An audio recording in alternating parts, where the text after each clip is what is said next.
Gunung Kidul TV. Kebijakan nasional manapun bupati terpilih sangat berpengaruh terhadap kemerdekaan petani di Gunung Kidul. Hal tersebut diungkapkan oleh penggiat lingkungan dan pemerhati pangan Wibowo Suktinarso.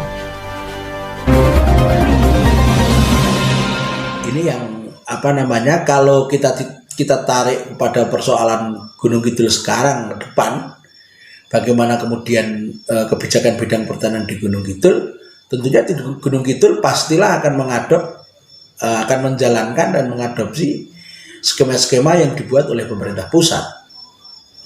Nah, apakah kemudian di 3,5 tahun ke depan rezim baru ini atau pemerintahan yang baru Gunung Kidul yang barusan selesai pilkada ini kemudian punya skema lain untuk kemudian bagaimana Gunung Kidul itu berdaulat secara pangan, tidak hanya soal tentang ketahanan pangannya.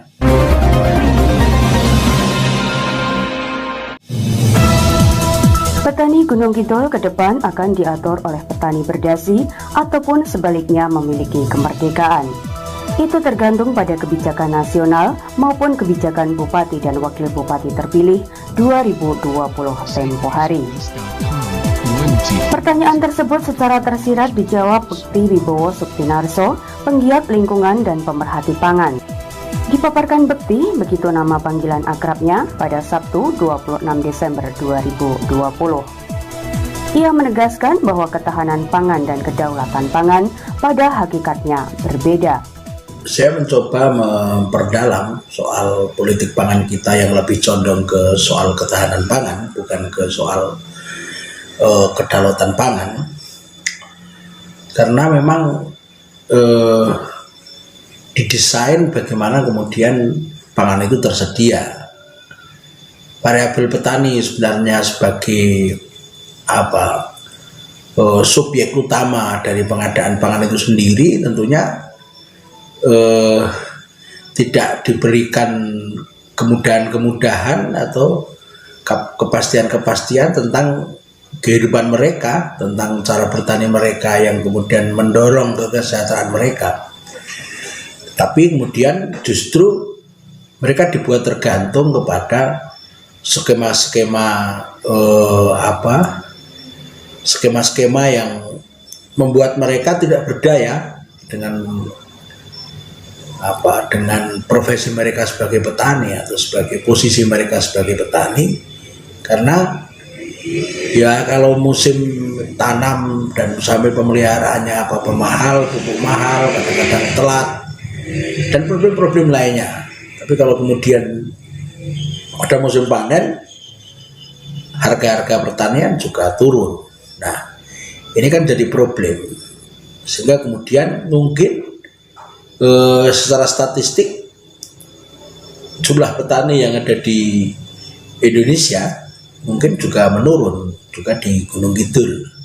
Tapi itu saya tidak hafal ini hitung-hitungannya, tapi paling tidak dilihat gelagatnya anak-anak muda sudah tidak menjadikan pertanian menjadi pilihan profesi mereka. Mereka lebih condong kepada profesi-profesi yang lebih dekat dengan pola-pola industrial yang kerja di pabrik, menjadi profesi-profesi yang tidak sebagai petani.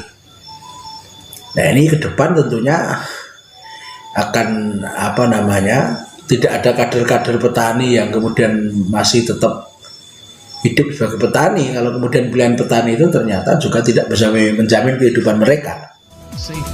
Mengejar ketahanan pangan menurutnya akan melahirkan konglomerasi kebutuhan pokok pangan seperti beras.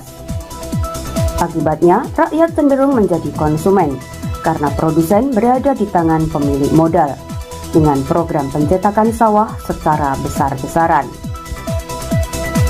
Pernyataan mantan anggota komisioner KPUD Gunung Kidul tahun 2004 ini menarik untuk dicermati. Apakah Gunung Kidul 3,5 tahun ke depan dengan terpilihnya Bupati Sunaryanto dan Wakil Bupati Heri Susanto bakal terkena dampak adanya industrialisasi bidang pertanian atau sebaliknya? Ini tentu pertanyaan yang tidak gampang dijawab. Material dalam rangka penyelenggaraan pertanian kita, seperti yang saya jelaskan di depan, terkait dengan program pengadaan pangan, dalam hari ini beras, dengan membuka lahan-lahan untuk padi di beberapa tempat pulau besar di Indonesia, seperti yang sudah terjadi di Merauke dengan Maevi-nya. Jadi pola-pola food estate yang melibatkan pengusaha besar, konglomerat besar. Coba bisa dilihat pidato Jokowi ketika meresmikan atau ada panen raya panen raya padi di Merauke yang merupakan program Maevi, yang di situ pengusaha, salah satu perusahaan yang terlibat adalah perusahaan konglomerat. Kalau saya tidak keliru adalah salah satu anak perusahaan dari Medco yang mencetak sawah besar di Merauke, kemudian membangun cara bertani dengan konsep-konsep modern dan petani hanya sebagai faktor produksi dari industrialisasi atau kapitalisasi di bidang pertanian ini. Bisa dilihat capaian sekarang berapa, dengan rencana 2 juta hektar sekarang sudah tercapai berapa, dan direncanakan akan ada di pulau-pulau besar. Nah, secara isu nasional seperti itu, secara konteks nasional seperti itu. Artinya pemerintah pusat sedang mempersiapkan sebuah skema ketahanan pangan dengan sistem kapitalisasi di bidang pertanian.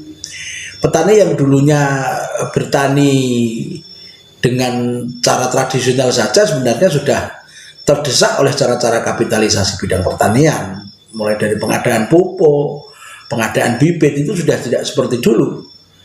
Petani tidak memuliakan benih untuk menyediakan benih yang akan ditanam di musim tanam berikutnya, tapi kemudian disediakan atau dibeli atau diadakan oleh pemerintah dengan pengadaan-pengadaannya, sehingga kemudian petani tergantung kepada perusahaan-perusahaan besar yang memproduk bibit-bibit yang akan digunakan untuk proses pertanian mereka.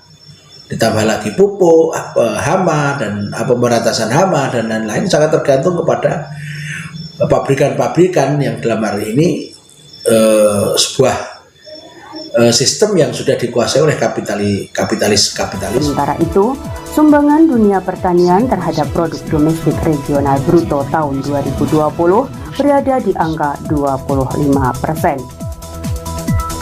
Sedang menurut pendapat para ahli, semakin tinggi sumbangan pertanian terhadap PDRB akan semakin nyata peningkatan pendapatan petani. Bambang Laraswangi, Info Hari Ini.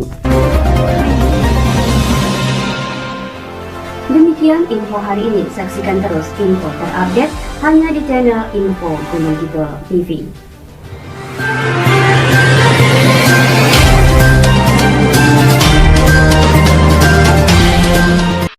Info Gunung Kidul TV.